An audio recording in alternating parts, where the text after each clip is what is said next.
Lévi Eshkol est né le 25 octobre 1895 en Ukraine, dans un village près de Kiev. Il a eu une éducation juive traditionnelle et a étudié dans un lycée juif à Vilna. En 1914, à l'âge de 19 ans, il immigre en Palestine, encore ottomane, et travaille comme ouvrier agricole et participe à la construction du kibboutz d'Egania Aleph.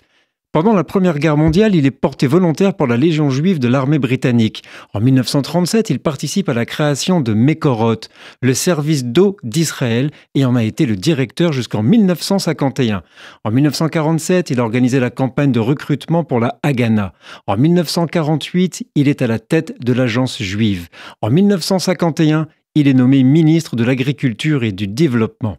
En 1952 à 1953, il a été ministre des Finances. Leader du mouvement travailliste en juin 1963, il succède à David Ben-Gourion au poste de Premier ministre, devenant ainsi le troisième Premier ministre d'Israël et le restera pendant la guerre des 6 jours. En seulement 6 jours, Israël a réussi à libérer la Judée, la Samarie, la bande de Gaza et le plateau du Golan, à réunir Jérusalem et à capturer la péninsule du Sinaï. Lévi Eshkol a joué un rôle crucial dans le développement spatial israélien en donnant son feu vert au développement du satellite Ophek 1, qui sera lancé en 1988. Il a ainsi contribué à faire d'Israël une puissance spatiale. Eshkol est décédé en fonction le 26 février 1969 d'une crise cardiaque.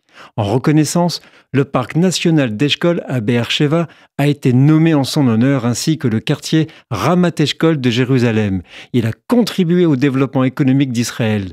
Son pragmatisme au sens du consensus et son engagement sioniste font de lui un personnage central de l'histoire d'Israël.